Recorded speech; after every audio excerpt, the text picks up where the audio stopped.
Everest Tilak గారా? అన్నయ్య మీకు ఫోన్. ఒక్క నిమిషం. హలో సార్, విజయవాడకు వెళ్లే రూట్లో ప్రిన్స్ అనే హోటల్ ఉంది కదండి? అవును, మినిస్టర్ సింహాచలం గారి హోటల్ కాదు? అవును సార్, రోజు రాత్రి 11 గంటల తర్వాత అక్కడ అసభ్యకరమైన డాన్సులు జరుగుతున్నాయి సార్. డబ్బు గల వారి పిల్లలు అమ్మాయిలు తీసుకొచ్చి బీర్లు తాగించి మత్తులో ఉండగా చండాలంగా ఫోటోలు తీస్తున్నారు సార్. వాళ్ళ వల్ల చిక్కుకున్న ఒక అమాయకురాలు ఈ మధ్య సూసైడ్ చేసుకుని చనిపోయింది సార్. చనిపోయిందా? మీరు పోలీసులకు ఇన్ఫార్మ్ చేయొచ్చుగా? అది రిస్క్ సార్. మీ పేరు? అయ్యయ్యో, నా పేరు వాళ్ళకి తెలిసిందంటే నా ప్రాణాలకే ప్రమాదం సార్. ఉంటాను సార్.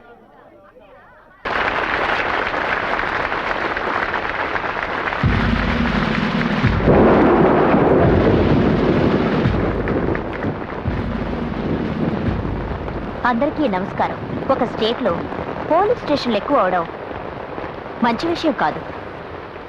ఆడవాళ్ళకి సేఫ్టీ ఉండడం లేదని ప్రజలు అనుకోవడం వల్లే ఇలాంటి లేడీ పోలీస్ స్టేషన్స్ పెట్టాల్సిన అవసరం ఏర్పడింది. అవసరమైతే ఆడవాళ్లు పోలీస్ స్టేషన్లకి ధైర్యంగా వస్తున్నారు. అక్కడున్న అధికారులు కూడా వాళ్ళని ఎంతో చక్కగా ట్రీట్ చేస్తున్నారు. మీ అందరినీ ఎక్కువసేపు నిల్చోపెట్టడం నాకు ఇష్టం లేదు. ఈ స్టేషన్ ఓపెనింగ్ రోజున మళ్ళీ మీ అందరినీ కలుస్తాను. వస్తాను. Thank you. కేశవ, ఆవిడ మహా డేంజరస్. చప్పట్లు కొట్టు, ఆపకుండా కొట్టు. నేను జీతం తీసుకునేది పని చేయడానికి, చప్పట్లు కొట్టడానికి కాదు. చూస్తోందయ్యా, నిన్నే చూసుకోండి. తర్వాత నేను ఒంటరిగా పిలిచి దోషిస్తుంది.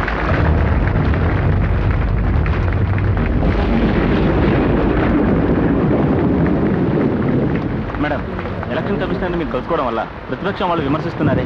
ఓ పబ్లిక్ ఫంక్షన్ లో కలుసుకున్నాను, కానీ ఎక్కువసేపు మేడం, హెల్త్ మినిస్టర్ మీటింగ్ లో no politics please. Madam on question but no politics. మీ స్పీచ్ ఎక్సలెంట్ మేడం. మీరు ఒక లేడీ అయ్యుండి సిటీ కమిషనర్ లెవెల్కి ఎదగడం చాలా గొప్ప విషయం. ఈ రేంజ్కి రావడానికి మీరు ఎన్నో సమస్యలను ఎదుర్కొని ఉంటారు. వాటి గురించి చెప్పారంటే నాలాగే ఏదైనా సాధించాలనుకునే అమ్మాయిలకి చాలా హెల్ప్ఫుల్గా ఉంటుంది. ప్లీజ్ రా, కార్ ఎక్కువ మాట్లాడుకుంటాం. Thank you ma'am.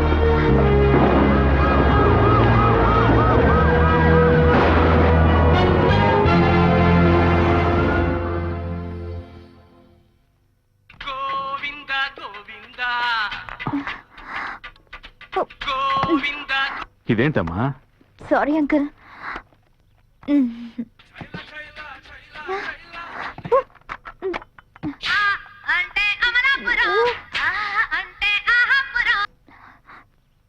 Sorry uncle, very very sorry. నువ్వు ఇంటర్వ్యూ చేయడానికి వెళ్లే ముందు టేప్ రికార్డర్ సరిగ్గా పనిచేస్తుందో లేదో చెక్ చేసుకోవాలి. చూడు మేఘన, ఇలాంటి విఐపీని ఎలా ఇంటర్వ్యూ చేయాలో తిలక్ని అడిగి తెలుసుకో. అర్థమైందా? నువ్వేంట్రా దీపస్తంభంలో నుంచున్నావు? చెప్పుండొచ్చు కదా. ఏయ్, నువ్వేంటి ఇక్కడికి వచ్చావు? నాన్న ఎవరిని తిడుతున్నారో ఎందుకు తిడుతున్నారో చూద్దామనా? ఇది ఆఫీస్ గొడవ, ఇలాగే ఉంటుంది. నువ్వు వెళ్ళి చదువుకో, నీ విషయం తర్వాత చూద్దాం. ఏంట్రా ఏంటి? అదేం లేదు నాన్న, కాలేజ్ ఫ్రెండ్స్ తో కలిసి ఎక్స్కర్షన్ కి వెళ్ళాలట. అదేం వద్దు, ఇంట్లో ఉండి చదువుకోమంటున్నాను. రే, తన క్లాస్ టెస్ట్ లో 99% తెచ్చుకుందరా. ఫ్రెండ్స్ తో పాటు సంతోషంగా వెళ్ళాని మన కుటుంబంతో సహా వెళ్తే ఎంత ఖర్చు అవుతుంది? నువ్వు రామా, నేను డబ్బులు ఇస్తాను. దుర్మార్గుడా, ఇదంతా నీ డ్రామానా? అన్ని ఈ తిలక్ గారి లీలలే. ఏంటిది? Commissioner interview. ఎందుకు అలా చేసావు? ఆ మ్యాటర్ వస్తే నాకు పేరు వస్తుందని అసూయే కదూ? No no no no no no. ఒక విఐపిని ఇంటర్వ్యూ చేస్తే అది పేపర్ లో ప్రింట్ అయి బయటకు వచ్చే వరకు చాలా కేర్ఫుల్ గా ఉండాలి. Don't divert your attention. Good morning madam. రండి రండి. నిల్చున్నారేమిటి? కూర్చోండి. పర్వాలేదు మేడం. కూర్చోండి sir. Okay madam, okay. Sir కి ఒక కూల్ డ్రింక్ తీసుకురా. Yes madam. ఆగు మేడం. 1 కప్ కాఫీ వేడి. Okay madam. నీ పై అధికారి మాట్లాడుతుంటే చప్పట్లు కూడా కొట్టావు. నీకు సిగ్గు, అభిమానం, రోషం, గౌరవం ఇవన్నీ బాగా ఎక్కువే అనుకుంటా. నువ్వు ఒకేసారి ఎంతమందిని సంతోష పెట్టగలవు? Madam. Sit down!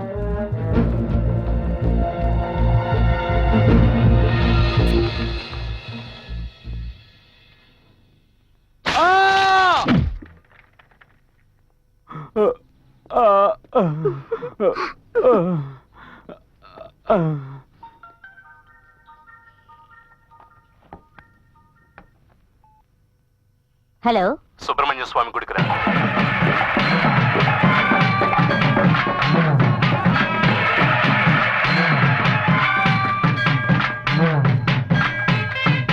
Subrahmanya Shivakumara పార్వతీపుత్ర కాపాడుతారు. ఏంటి సార్ సడన్ గా ఇలా అయ్యారు? హైకోర్టు ఇవ్వమని తీర్పిచ్చినప్పటికీ కర్ణాటక నీళ్లు వదలకపోతే మనం వెళ్లి వాళ్ళతో గొడవ పడగలమా? దానికి దీనికి ఏంటి సార్ సంబంధం? ఆ సుబ్రహ్మణ్య స్వామిని వేడుకునేదేంటంటే కర్ణాటక తీర్చిన దాహాన్ని కారు మబ్బుల ద్వారానైనా తీర్చమని.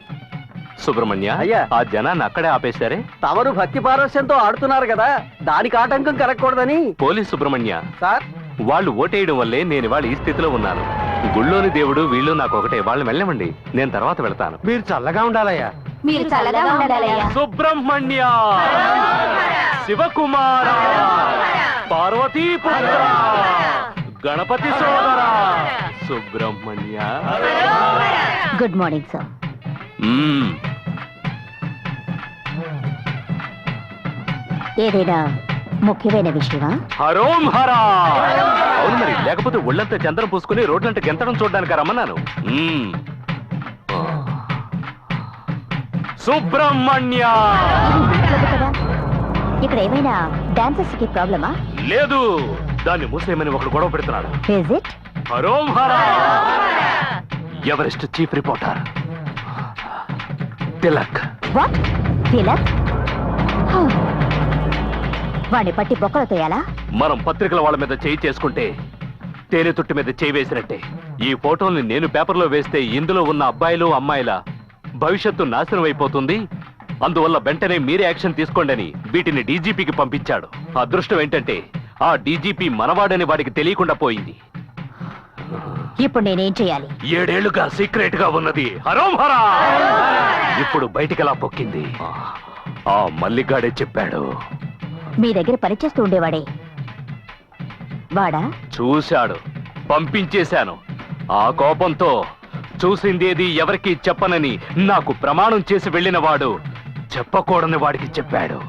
ద్రోహి. నాకు శత్రువులు ఉండొచ్చు, కానీ ద్రోహులు ఉండకూడదు. ఉండకూడదు. సుబ్రహ్మణ్య. మల్లిగా, నువ్వు ఇప్పుడు మినిస్టర్ తో ఉండటం లేదు కదా, అందువల్ల నీతో మాట్లాడితే నాకు సమస్యలు వస్తాయిరా. ఏందాక? రే, మన మినిస్టర్ దగ్గర పనిచేసిన మల్లిగాడు ఎక్కడున్నాడో చూడు. ఎక్కడే ఉన్నాడు? వాడిని వేసే. నో ప్రాబ్లం అక్క.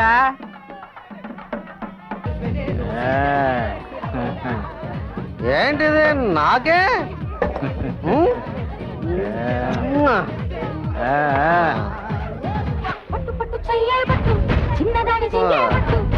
ఏం మావా ఇది? మ్యాజిక్ లో ఉంది. లేరా, డాన్స్ చేద్దాం లేరా. రా, రా, రా.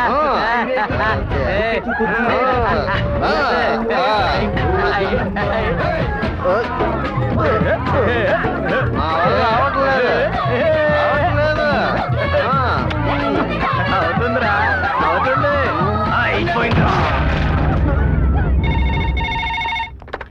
హలో. హలో, ఎవరెస్ట్ ఆఫీసా? అవును. మేడం, ఇక్కడ హత్య జరిగింది. ఎక్కడ? ఆల్వాల్ మేడం. అడ్రస్ చెప్పండి. Number 14/3 Venkataramanapuram, old Alwal madam. త్వరగా రండి. ఇదిగో బయలుదేరుతున్నా. అనుకోండా? ఏంటమ్మా? కమ్ ఆన్ క్విక్, వెళ్దాం పద. ఎక్కడికి? అర్జెంట్ అయ్యా. అర్జెంటా? అర్జెంట్ అయితే నువ్వే వెళ్ళు, లేదా ఒక అమ్మాయిని తోడు తీసుకెళ్ళు. మగాడిని నన్ను రమ్మంటావేంటి? కొట్టానంటే మొహం పగులుతుంది. నేను అందుకు రమ్మలేదు. ఆ. అర్జెంట్ గా ఓ చోటుకి వెళ్ళాలి. ఏ చోటుకి? ఒక ముఖ్యమైన విఐపిని చూడడానికి వెళ్తున్నా. వస్తావా? ఆ విఐపి పేరేంటో నాకు తెలియాలి, చెప్తావా? పేరు చెప్పాలా? అవును. హలో. ఆ. పేరు చెప్పనా? చెప్పు. సానియా మిర్జా. సానియా మిర్జానా? నిద్రపోతున్నాడేంటి? హలో. నీ ఇల్లు బంగారం గాను, తను చూడాలని సొంగ కాచుకుంటూ ఎన్నాళ్ళుగానో ఎదురు చూస్తున్నాను. ఇంత లేట్ గా చెప్పడం. పిల్లి అడ్డంగా వెళ్ళింది, సెకండ్ బాలేదు సార్. రే, పిల్లిని చూసి ఎలక భయపడాలరా, పులి భయపడదు. పోరా. తర్వాత మీ ఇష్టం. పిల్ల బల్ల. సానియా సానియా సానియా సానియా. నన్ను పట్టించుకోకుండా వెళ్తావా? పాపో నీకుందిలే. ఊరవతలకు వచ్చేసాం. ఏంటి ఇక్కడ ఆపమంటున్నావు? ఇది పాడుపడ్డ బంగ్లా కదా? అవును. ఇక్కడ సానియా మిర్జా ఉండేది. అది మస్కా. మస్కానా? అవును. అప్పుడేగా నువ్వు పళ్ళి కిలించుకొని ఈ అంటూ నన్ను ఎందుకు ఇక్కడ తీసుకొచ్చావు? లోపల డెడ్ బాడీ ఉంది. డెడ్ బాడీనా? అవును. దాని ఫోటో తీయాలి, మాట్లాడకుండా నాతో రా. నేను రాను, పో. ఏంటి నువ్వు రావా? ఏ ఒకసారి ఇలాంటి పాడుపడ్డ బంగ్లాలోకి వెళ్ళి భయంతో బిగిసిపోయింది చాలదా ఇంకోసారి బిగుసిపోవాలా అందరూ నన్ను ఇలాంటి చోట్లకి తీసుకొస్తారంటే ఏడు మీ ఉద్దేశం నేను ఎడిటర్ కి ఫోన్ చేసి చెప్పేస్తాను ఏమని? ఇతను చెప్పిన పని చేయటం లేదని చెప్తాను. అలా చెప్తావా? అవును, చెప్పనా? అయితే ఓ పని చెయ్యి, నువ్వు నాతో రావాలి, నాకంటే ముందుగా వెళ్ళాలి. ఏ నీ వెనకాల వస్తే చాలదా? నువ్వు వెనకాలే వస్తే ఏదైనా జరిగితే నన్ను ఇరిగించి నువ్వు వెళ్ళిపోతావు, నాకు తెలీదా నీ వర్క్ ఏమిటో. సరేరా, వచ్చి చావు. అలా అన్నా బాగుంది. ఈ విరిగిపోయిన మెట్లు అవి చూస్తుంటే పాత జ్ఞాపకాలేవో గుర్తొచ్చి భయపెడుతున్నాయి. ఇంతకు ముందు ఎప్పుడో ఒకసారి ఇక్కడికి వచ్చినట్టున్నావు. ఏమైంది? ఊరికే టైం పాసింగ్. Time passing? అసలు ఆడపిల్లవా నువ్వు? టైం పాసింగ్ కోసం ఏం చేయాలో ఏం చేయకూడదో కూడా తెలీదా? ముందు నడు. దేనికి?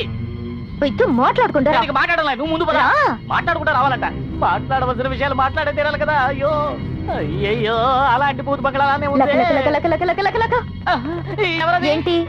ఎవరో అరవల్లో పిలిచినట్టుగా అనిపిస్తోంది. లప్పం, లప్పం. ఏయ్, రక్తం కాదురా పిచ్చోడా, రక్తం. రక్తం అంటారు, రక్తం. చేసే పని కోసం జీతం వదులుకోవచ్చు, ప్రాణాలు వదులుకోగలమా?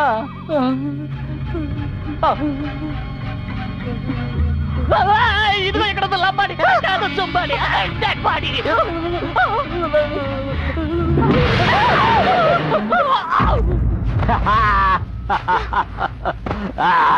ఓహో, అంటే ఇదంతా నువ్వాడి నాటకమా?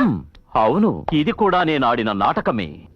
ఒక బాధ్యత గల పత్రికా విలేకరి చేసే పని అది. నువ్వు బాధ్యత గల జర్నలిస్టువా కాదా అని టెస్ట్ చేశాను. టెస్ట్. అవును, టెస్ట్ చేస్తున్నాడు. ఈయన పెద్ద థామస్ అల్వా ఎడిసన్. యా, ఒక పత్రికా ఆఫీసుకు ఫోన్ వస్తే ముందు మీరు ఎవరో అని అడగాలి, తర్వాత మాటల్ని పొడిగిస్తూ రికార్డ్ చేయాలి. ఆ కాల్ ఐడిలో వచ్చే నెంబర్ ని నోట్ చేసి అది ఇల్లా, షాపా, బూతా అని తెలుసుకోవాలి. వీటన్నిటికంటే ముఖ్యం, నువ్వు ఎక్కడికి వెళ్తున్నావో ఆఫీసులో చెప్పి 10 నిమిషాల్లో నేను ఫోన్ చేయలేదంటే మీరు పోలీసులతో అక్కడికి రండి అని చెప్పి వెళ్ళాలి. అర్థమైందా? అర్థం కాలేదా? ఏంటి అనకుండా అలా ముడిచిపోయింది? కొంచెం తట్టి లేపుతాం. నేను రా, నేను తిలక్ని. నువ్వా? నువ్వు సరే గానీ ఇక్కడ డెడ్ బాడీ ఉండాలి. అది కూడా నేనేరా, మిమ్మల్ని టెస్ట్ చేసి చూశాను. టెస్ట్ చేసి చూసావా? ఓరి పాపాత్ములారా, ఇలా ఏడిపిస్తున్నారేంటి? ఒక మనిషి ఒక దాంట్లో వీక్ అయితే దాన్నే పట్టుకుని హడలు కొట్టడం మీకు ఏమైనా న్యాయంగా ఉందా? మరెందుకో అనకుండా అని పేరు పెట్టుకున్నావు. నేరవా? బుద్ధి కొండ అని పెట్టుకోవచ్చా? Good name. పదండి పదండి, ఇన్వెస్టిగేషన్ అట. End of decided. Why should construct tomorrow factory? వాళ్ళు వాటర్ ఫ్యాక్టరీ పెట్టుకోవడానికి స్థలం చూసుకున్నారట. ఆంధ్రప్రదేశ్ లో ఎక్కడైనా ప్రారంభించుకోవచ్చని నేను చెప్పాను కదా. ఎక్కడ ప్రారంభించబోతున్నారు? Wear? It's in Anjala village, on the way to Secunderabad, about 64 kilometers away. Yanjala. అక్కడైతే ఏ సమస్య ఉండదు. అక్కడ ఎమ్మెల్యే మనవాడే, మీరేం దిగులు పడకండి. No problem, you may go head. But once we start, we'll have to suck the water out from the neighboring 5 villages. చుట్టుపక్కలున్న 5 గ్రామాల్లోంచి నీళ్లు no లాగేస్తున్నారు. Worry, తీసుకుంటేనే ఇవ్వగలం. Are you sure? There are farmers involved. అది వ్యవసాయ భూమని ఆలోచిస్తున్నారు. వీడేంటి ఆ ఊరి పంచాయతీ బోర్డు ప్రెసిడెంట్ లాగా తెగ ఫీల్ అయిపోతున్నాడు. హలో, మన అగ్రిమెంట్ ఏంటి? నువ్వు నాకు డబ్బు ఇచ్చేయి, నేను నీకు పర్మిషన్ ఇచ్చేస్తాను. అర్థం కాలా? Money here, permission there. Okay?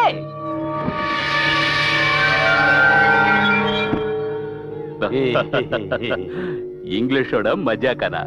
Okay okay. ఈ వాటర్ ఫ్యాక్టరీ ఆ ఊరికి డేంజర్ అని ఎవరు అనకముందే త్వరగా ప్రెస్ వాళ్ళని పిలిపించి ఈ వాటర్ ఫ్యాక్టరీ ఆ ఊరికి దక్కిన లక్కీ ప్రైజ్ అని ప్రచారం చేయిద్దాం. నీకు అబద్ధం చెప్పడం కొత్త ఏంటి? మీ అందరికీ నమస్కారం. ఇక్కడికి నేను మిమ్మల్ని సడన్ గా పిలిపించగానే ఆసక్తికరమైన రాజకీయ వార్త చెప్తాననుకుని ఉండొచ్చు, కానీ అలాంటిదేమీ లేదు. అంతకంటే ముఖ్యమైన ఒక శుభవార్త. గత పాలనలో పారిశ్రామిక రంగంలో 6వ స్థానంలో ఉన్న మన రాష్ట్రం మా ప్రభుత్వం వచ్చిన తర్వాత క్రమక్రమంగా అభివృద్ధి చెందుతూ ఇప్పుడు 2వ స్థానంలో ఉందని మీకు తెలుసు. మొదటి స్థానానికి రావాలంటే ఇంకా కొన్ని పరిశ్రమలు రావాలి. అందుకని మొదటి ప్రయత్నంగా హైదరాబాద్కు దగ్గరలో ఉన్న యాంజాల గ్రామంలో వాటర్ ఫ్యాక్టరీ పెట్టాలని నిర్ణయం తీసుకున్నాం. ఇది చదువుకున్న వాళ్ళకి, చదువు లేని వాళ్ళకి ఉద్యోగాలే గాక ఉపాధిని కూడా కల్పించే నీళ్ల ఫ్యాక్టరీ. నీళ్ల ఫ్యాక్టరీయా? అవును, మినరల్ వాటర్ ఫ్యాక్టరీ. ఇండియా లాంటి పేద దేశాల్లో 80% వ్యాధులు మనం తాగే నీటి వల్లే వస్తున్నాయని ఒక మెడికల్ రిపోర్ట్ చెప్తోంది. 1 minute, మన రాష్ట్రానికి నీళ్లు అవసరమే, నేను కాదనడం లేదు. కానీ సడన్ గా ఫ్యాక్టరీకి పర్మిషన్ ఎందుకు ఇచ్చినట్టు? అది ప్రైవేట్ వాళ్ళకి. అదే చెప్పానుగా, పారిశ్రామిక రంగంలో 2వ స్థానంలో ఉన్న మన రాష్ట్రాన్ని మొదటి స్థానానికి తీసుకువెళ్లే ప్రయత్నం అని. దాని గురించి నేను మాట్లాడటం లేదు. ఈ ఫ్యాక్టరీ నీళ్లు లేని వాళ్ళకి ఇవ్వడానికి కాదు, ఉన్న వాళ్ళ దగ్గర నుంచి లాక్కోవడానికి. మనుషులకి నీళ్లు చాలా అవసరం, అది ఇవ్వాల్సిన బాధ్యత గవర్నమెంట్ది. ఆ ఏరియాలో ఈ ఫ్యాక్టరీ ఎందుకని అడుగుతున్నాను. ఏవయ్యా, వీడు అపోజిషన్ పార్టీ పత్రిక విలేఖరా? కాదండి, ఇతను ఎవరెస్ట్ పత్రిక విలేకరి తిలక్. ఓహో, మీరు చేసేవి ఆధారం లేని ఆరోపణలు. ఆంధ్రప్రదేశ్లో ఎక్కడెక్కడ ఏ ఏ పరిశ్రమలు పెట్టాలో ఒక కమిషన్ వేసి విచారణ జరిపించి వాళ్ళిచ్చిన నివేదిక ప్రకారమే ప్రభుత్వం ఈ పర్మిషన్ ఇచ్చింది. ఆ గ్రామం అక్కడి రైతులకి జీవనాధారం. అక్కడున్న నీళ్లను కొల్లగొట్టడం తప్పని చెప్పడానికి ఏ వివరాలు అవసరం లేదు. నీకు భయపడి ఈ పథకాన్ని మార్చడం కుదరదు. ఫ్యాక్టరీ వస్తుంది, దానివల్ల ప్రజలకి మంచో చెడో తర్వాత చెప్పు. అది చేతులు కాలేక ఆకులు పట్టుకోవడం లాంటిది. మీరు చెప్తున్న ఆ ఫ్యాక్టరీ ఆ గ్రామంలో నిర్మిస్తే ఆ చుట్టుపక్కల భూమి అడుగునున్న నీరు కొంచెం కొంచెంగా తగ్గి ఆ ఏరియా అంతా ఎడారుగా మారుతుంది. అది మాత్రమే కాదు, ఇలాంటి ఫ్యాక్టరీలు అన్ని జిల్లాల్లోనూ పెడుతున్నట్టు చెప్పారు. అంటే మొత్తానికి మన రాష్ట్రాన్నే ఎడారుగా మారుస్తారన్నమాట. Wonderful scheme, keep up. Mister, ప్రభుత్వ పథకాల్ని పత్రికలకు తెలియజేయడం మా బాధ్యత, దాన్ని ప్రజలకు తెలియజేయడం మీ పత్రికల వాళ్ళ బాధ్యత. అది మంచో చెడో ప్రజలే నిర్ణయిస్తారు. అసెంబ్లీలోలాగా ప్రశ్న మీద ప్రశ్న వేయకు. నువ్వెవరి మనిషివో నాకు తెలుసు. నేనెవరి మనిషిని కాదు, ప్రజల మనిషిని. ప్రజలంతా మా వైపు ఉన్నారు. అది మీ రంగు బయటపడే వరకే. రేపు మా పత్రిక వస్తుంది, తర్వాత ఏం జరుగుతుందో చూద్దాం. ఒక ప్రళయం లాగా రగిలెరా